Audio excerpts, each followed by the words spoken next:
È ufficialmente autunno, l'odore della pioggia, le foglie che si accingono a cambiare colore, l'aria fresca. Tutto questo mi provoca emozioni miste, una gioia malinconica, l'attesa di un tempo più dolce, che arriva timido e spazza via la frenesia estiva.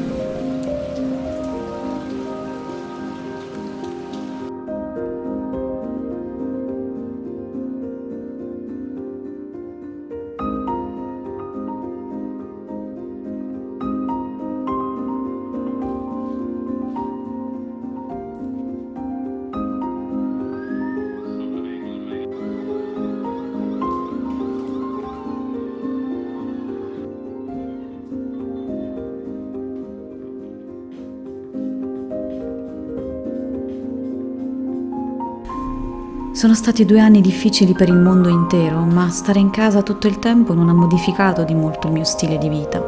Sono una persona introversa e per la maggior parte del tempo vivo nella mia mente e ci sto bene. È incredibile quanto una sensazione a molti spaventosa possa rappresentare il massimo del comfort per chi è più simile a me. Non amo andare a eventi, feste, né tantomeno frequentare discoteche o rave, e questo da sempre.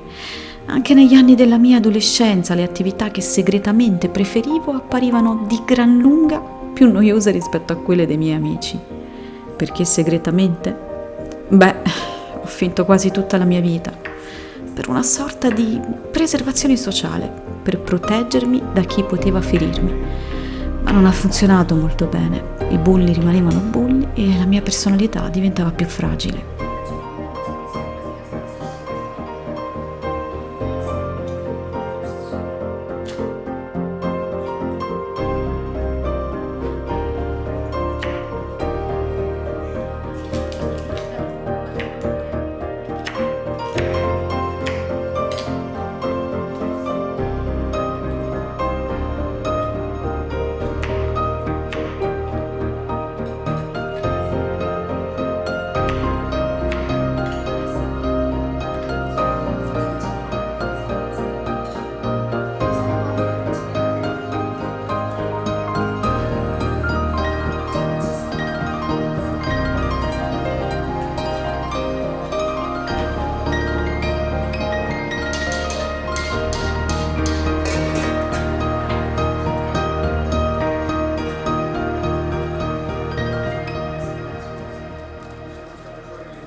Crescendo ho capito che sono un tipo da poche persone. Così come non sono mai stata la più famosa della scuola, non sarò mai quella che riceve continuamente telefonate. Ma a dirla tutta, le odio parecchio. La regola è sempre solo una: se puoi scriverlo, non chiamare.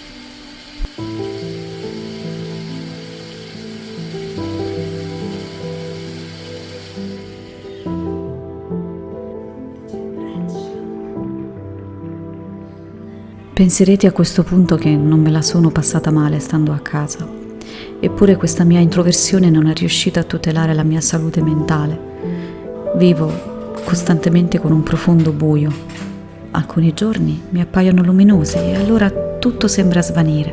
Poi mi accorgo di aver sbagliato e divento subito stanca. Ho imparato più o meno a conviverci, ho paura a dare un nome a questa cosa. Ho aperto questo canale sperando qualcosa migliori o almeno cambi, ma non sono qui per questo. Non sono qui per rendere tristi anche voi. Sono qui in realtà per gioire insieme a voi dell'arrivo dell'autunno. Sto letteralmente impazzendo all'idea di sentire i brividi lungo la schiena che l'aria frizzante mi regalerà, ricordandomi di indossare quel maglioncino che solo fino a un paio di settimane fa guardavo con speranza. La speranza dell'estate che si dissolve, lasciando il posto a colori brillanti in un nuovo quadro di eleganza commovente.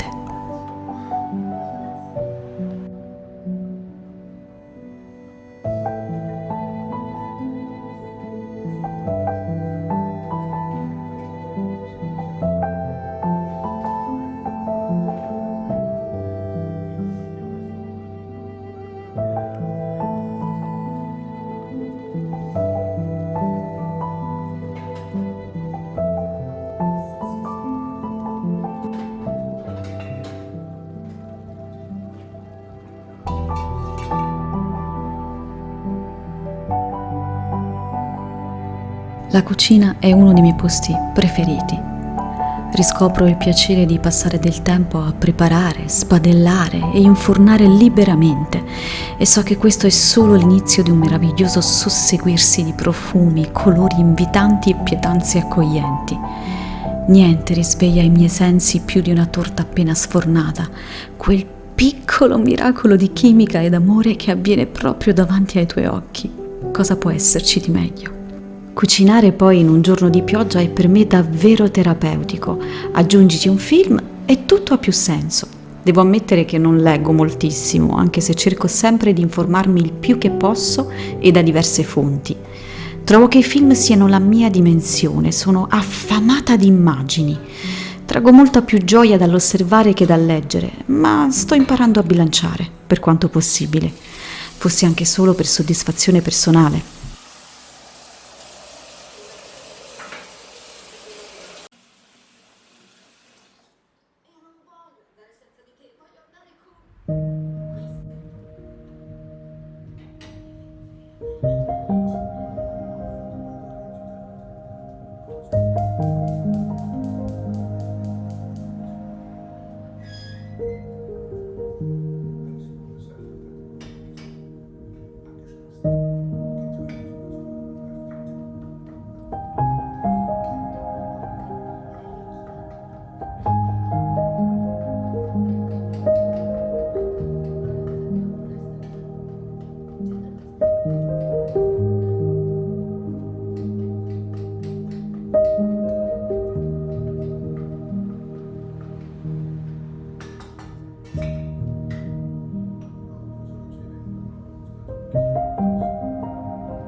Magnifica vacanza, magari possiamo parlare anche di affari.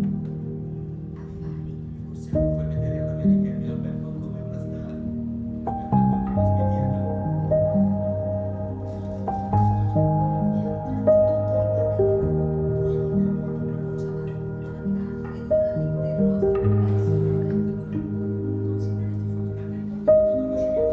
Le persone a me vicine sono spesso preoccupate per la mia assenza dai social, ma la verità è che quelli sono probabilmente i momenti migliori.